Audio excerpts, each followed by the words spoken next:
বাংলাদেশের সংবিধান থেকে আল্লাহর উপর অবিচল আস্থা এবং বিশ্বাসকে উৎখাত করে 90% মুসলমানদের হৃদয়ে আঘাত করে আবার সেই ভারতীয় দাসত্বের শৃঙ্খল ধর্মনিরপেক্ষ মতবাদ বাংলাদেশের সংবিধানে সংযুক্ত করেছে। হেফাজত ইসলাম বাংলাদেশের যুগ্ম মহাসচিব শাইখুল হাদিস আল্লামা মামুনুল হক হাফিজাহুল্লাহ আগামীর বাংলাদেশ এবং ইসলামার বাংলাদেশ। মানুষ দেখেছে সবুজ বাংলাদেশ, এরপরে দেশের মানুষ দেখেছে ডিজিটাল বাংলাদেশ, সর্বশেষ দেখা শেষ স্মার্ট বাংলাদেশ। পরিষ্কার ঘোষণা, আগামীর বাংলাদেশ হবে ইসলামের বাংলাদেশ।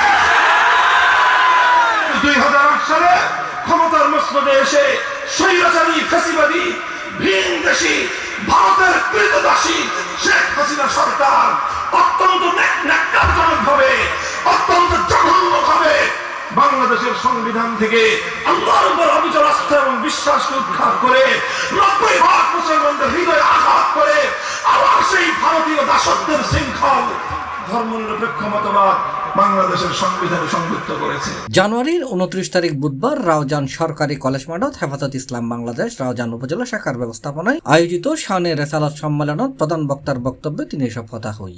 ভারতের সংবিধানের মৌল চার নীতি ধর্মনিরপেক্ষ মতবাদ, জাতীয়তাবাদ, গণতন্ত্র এবং সমাজতন্ত্র ভারতের স্বাধীনতার মৌল চার নীতিকে বাংলাদেশের স্বাধীনতার চার মূলনীতি সাব্যস্ত করে 72 সালে যে সংবিধান করা হলো সেই সংবিধানের মাধ্যমে স্বাধীন বাংলাদেশকে ভারত মাতার চরণ তলে বলি দেওয়া হয়েছে। বাংলাদেশটাকে ভারতের শৃঙ্খলে আবদ্ধ করবার জন্য ভারতের গোলামীর শৃঙ্খল দিয়ে বেঁধে রেখে বাংলাদেশের স্বাধীনতার অর্জনকে হরণ করবার চেষ্টা করা হয়েছে। অত্যন্ত পরিতাপের বিষয়, 1 মাস যেতে না যেতেই এদেশের মানুষের স্বপ্ন ভঙ্গ হলো।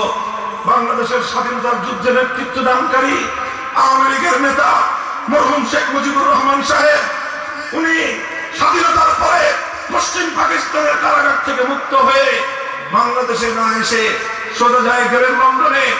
লন্ডন থেকে তার বিমান বাংলাদেশের স্বাধীন মাটিকে স্পর্শ করে নাই, তার আগেই স্পর্শ করেছে। তার বিমান ল্যান্ড করেছে নয়াদিল্লিতে। বৈঠক হয়েছে ভারতের তৎকালীন প্রধানমন্ত্রী শ্রীমতী ইন্দিরা গান্ধীর সঙ্গে। ইন্দিরা গান্ধী তখনই শেখ মুজিবুর রহমান সাহেবকে বলে দিয়েছিলেন, স্বাধীন করেছে তোমরা দেশ, কিন্তু এই দেশ এখন চলবে ভারতের নিয়ম অনুযায়ী। সম্মেলনত প্রধান অতিথি আছিল আমিরে হেফাজত মুজাহিদে মিল্লাত আল্লামা শাহ মহিবুল্লাহ বাবনগরী। হেফাজত ইসলাম রাউজানের প্রধান উপদেষ্টা মাওলানা শাহাবুদ্দিনের সভাপতিত্বে স্বাগত বক্তব্য রেখে রাউজান উপজেলা হেফাজতের সভাপতি KM আলমগীর মাসুদ আরব নগরী, সাধারণ সম্পাদক মাওলানা শফিউল আলম।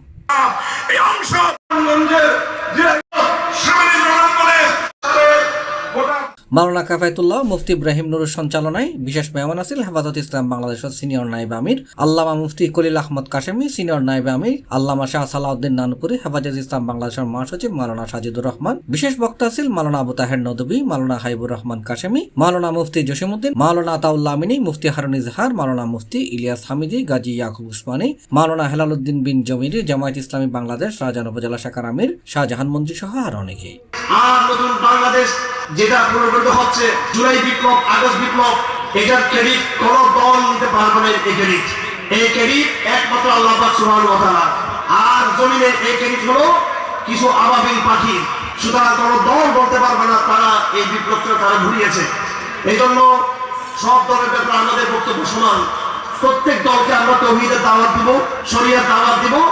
যারা আগামীতে ক্ষমতা আসবে, এটা আল্লাহর পক্ষ থেকে তাদের জন্য সুযোগ থাকবে, তারা যেন ধাপে ধাপে শরিয়া বাস্তবায়ন করার চেষ্টা করেন। এবং যারা ক্ষমতার স্বপ্ন দেখতেছেন, যদি কমিটমেন্ট ভঙ্গ করেন, বিশ্বাসঘাতকতা করেন, তাহলে কিন্তু আপনাদের পরিণাম কিন্তু আগে যারা ছিল তাদের পরিণামের মতো হবে আপনাদের। বেলা 2টার চট্টগ্রাম উত্তর ও দক্ষিণ জেলার প্রত্যেক উপজেলা ছাড়াও রাঙ্গামাটি, বান্দরবান, খাগড়াছড়ি জেলা সহ বিভিন্ন প্রান্তোত্তর সম্মেলনস্থল নাজি হাজার হাজার তৌহিদি জনতার সমাবেশ ঘটে। আপনারা সবসময় ইসলামের কথা বলেন এবং চিন্ময় দাসের কথা বলেন। আমি তার চেয়ে ভয়ঙ্কর সংগঠনের নাম নিতে চাই, সেটা হলো হিন্দু বৌদ্ধ খ্রিস্টান ঐক্য পরিষদ। এই রানা দাশগুপ্ত, এই কুখ্যাত রানা দাশগুপ্ত স্যার আব্দুল কাদের চৌধুরীর মৃত্যুর পরিকল্পনা করেছিল। শুধু আপনারা চিন্ময়কে নিয়ে ব্যস্ত। চিন্ময়ের চার বড় দালাল হলো এই রানা দাশগুপ্ত।